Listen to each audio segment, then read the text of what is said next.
بسم الله الرحمن الرحیم. سلامونه، وخت مو بخیر. متاسفانه چې نن د افغانستان یا د افغانانو لپاره یو بل غمجنه ورځ وه چې د پاکستان پوځي رژیم د خپل تیرو جنایتونو په دوام نن یو ځل بیا د افغانستان ځینې سیمې یا د افغانستان په ځینو سیمو باندې پوځي هوایي عملیات ترسره کړي چې د دې عملیاتو په نتیجه کې زموږ شپږ دېرش هېوادوال شهیدان شوي او همدارنګه 133 کسان نور ټپیان شوي دي چې په شهیدانو کې هم اکثریت ښځې او ماشومان دي او همدارنګه په ټپیانو کې هم ښځې او ماشومان او سپین ږیري دي.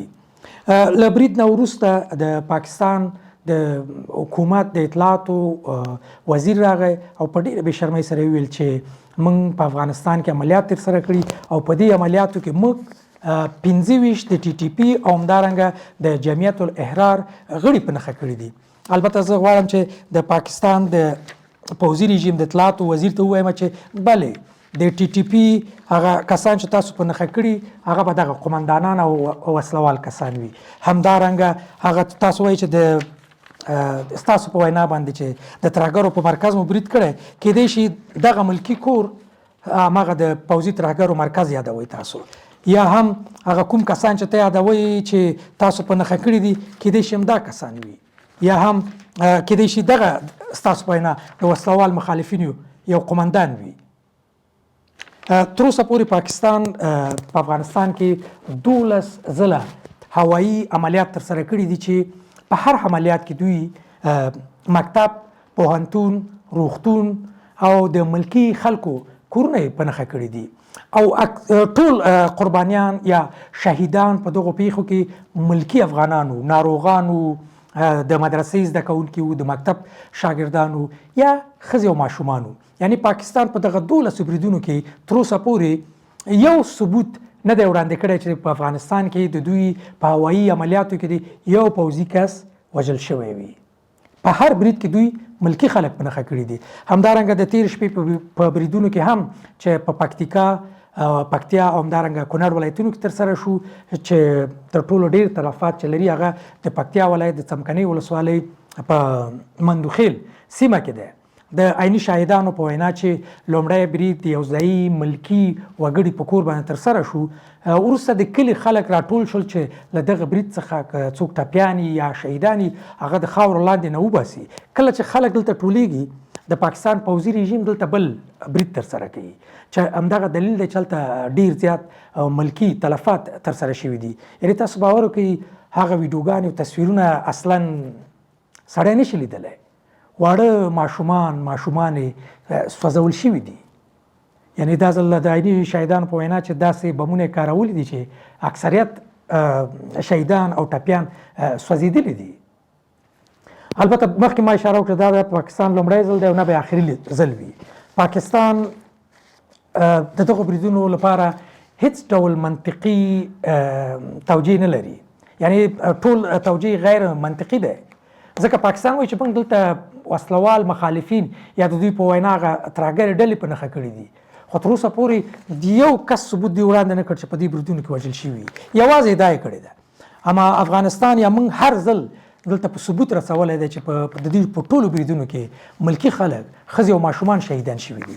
البته د تاسف ځای دا دی چې په افغانستان کې بیا د پکتیا او په خوست او دغه سیمو کې چې دی هلته اکثره نارینه له هیواد نه د باندې ځي، په خلیجي هیوادونو کې هلته په ډیرو سختو شرایطو کې سخت کارونه ترسره کوي، پیسې ټولوي تر څو راشي په خپل کلي کې د خپلو بچو دپاره یو کور جوړ کړي چې اکثره کورونه دغسې په سختیو باندې جوړ شوي دي او پاکستان پوځي رژیم راځي همدغسې کور په نښه کوي چې په هغه کور کې اکثره ښځې او ماشومان وي. یعنی هیڅ ډول ثبوت نه دی وړاندې شوی چې په دې سیمه کې دی کوم پوځي شتون ولري، ځکه دا کلی دی ټول ځایي خلک دي چې هلته ځای په ځای شوي دي. همدارنګه د برید نه وروسته ځینې نور پاکستاني چارواکو ویل چې موږ هلته وسلوال په نښه کړي دي، خو لکه څنګه مې چې مخکې وویل چې یو ثبوت دوی نشي وړاندې کولی، ټول ملکي خلک یې شهیدان او ټپیان کړي دي. بله پوښتنه دا ده چې پاکستان ځینې پاکستاني رسنۍ یا ځینې پاکستاني کسان چې خبرې کوي په میډیا باندې د دوی په وینا چې موږ د کراچۍ برید غچ په افغانستان کې واخیسته. اوله خبره خو دا ده چې پاکستانیان یا د پاکستان پوځي رژیم وایي چې موږ د دنیا نمبر 1 پوځ یو. موږ د دنیا نمبر 1 استخبارات لرو. زما پوښتنه دا ده چې دا څنګه نمبر 1 پاوز دی، دا څنګه نمبر 1 استخبارات دی چې وسلوال کسان زی تر کراچۍ پورې په کراچۍ ښار کې د دوی رنجرز مرکز په نښه کوي یا د دوی د رنجر ځواکونو مرکز باندې برید ترسره کوي. بیا استخباراتي معلومات دلته د ملکي خلکو کور ورکړي چې دا کور په نښه کړي، په کور باندې برید وکړي، ملکي خلک ووژني. اصله خبره دا داسې ویل کېږي چې پاکستان دغه بریدونه د ډیورند د فرضي کرښې په امتداد کې یا دې ته نږدې پرتې سیمو باندې په قصدي ډول ترسره کوي. داسې ویل کېږي چې پاکستان بیا کومه پروژه اخیستې ده، البته دغه غټ پروژه ورکوونکو هیوادونو څخه پروژه ترلاسه کړې ده او غواړي چې دغه سیمې یو څه ناڅه خالي کړي او هغه وسلوالې ډلې چې ویل کېږي حتی داعش هم پکې شامل دی دلته راوړي، ځای په ځای کړي. اگر چې د افغانستان اسلامي امارت او افغانان به ورسره مقابله وکړي، اجازه به ورنه کړي چې دوی یو لیشت مخکې ځای هم بې ثباته کړي او خپل هغه وسلوالې ډلې دلته راوړي، ځای په ځای کړي. خو بیا هم پاکستان پروژه اخیستې او پاکستان به خپل ټول کوشش کوي، ځکه پاکستان چې داسې راځي بې دلیله د ملکي خلکو کورونه په نښه کوي او هلته بمبارد کوي، نو دا معلومیږي چې پاکستان بل څه پلان لري. بله خبر دا ده چې د سیمې هیوادونه، د نړۍ هیوادونه، بیا په خاص توګه د دغه سیمې هیوادونه که دوی په دې فکر کې وي چې پاکستان پروژه اخیستې ده یوازې د افغانستان د بې ثباتۍ دپاره، نو فکر کوم دا به ډېره اشتباه وي. داسې ویل کېږي چې پاکستان دغه پروژه د سیمې د بې ثباتۍ دپاره اخیستې.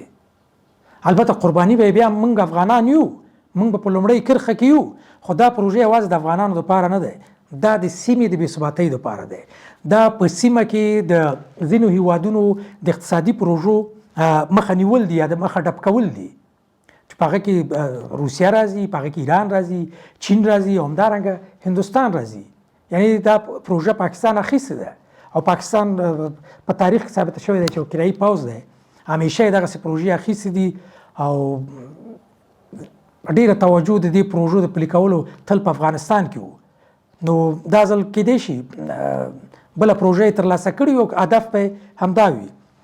بله خبره دا ده چې د نړیواله ټولنه یا د بشر حقونو هغه ادارې یا سازمانونه چې دي، کله چې په ځینو ځایونو کې یو کس په څپېړه وهل کېږي، ډېر ادارې او اشخاص پورته کېږي، غوغا پورته کوي چې دلته د دې بشري حق تر پښو لاندې شوی دی، بشري جرم ترسره شوی دی.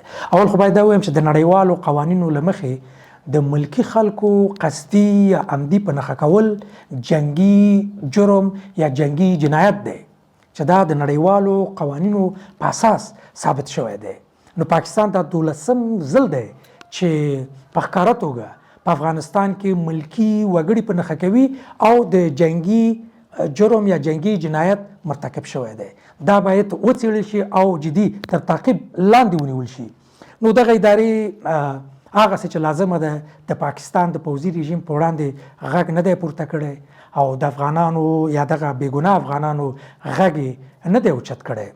افغانانو اوس د پاکستان اصلي څیره پیژندلې ده، پخوا یې پیژندلې وو، خو اوس الف نه تر یا پورې ټول پوه شول چې پاکستان هېڅکله د افغانستان او د افغانانو دوست نشي کېدلی. نو دوی ځي هلته داسې پاستې کوي.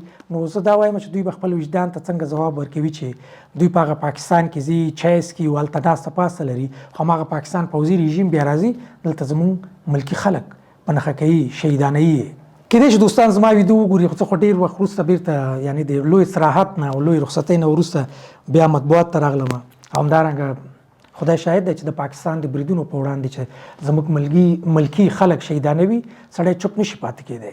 نو راغلو د مثلث له دریڅې څخه مو دغه موضوعات در سره شریک کړل او دې نه وروسته وخت په وخت دغسې مسایل شریکوو، هغه د خپل زړه درد به مشترکه ټول دنیا ته رسوو چې په موږ باندې د پاکستان د پوځي رژیم لخوا نه څه ډول جنایت روان دی. د دې تر څنګ کېدای شي د ځینو دوستانو پوښتنه وي چې ښه دا هر څه خو کېږي، باید څه باید وشي.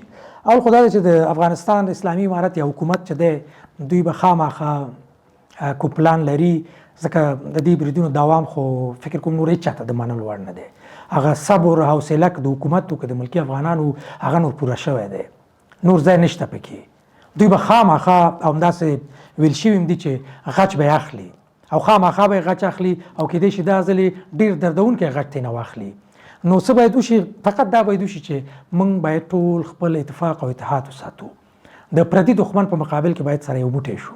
دا کېدای شي زموږ د بریا راز وي. پرته له دې نه زه فکر نه کوم چې موږ کامیاب شو د دښمن په مقابل کې. نو خبر دا ده چې دا وخت دی چې ټول سره یو موټی شو او د دښمن په مقابل کې یو واحد څوک شو. تر بلې خپرونې خدای په امان.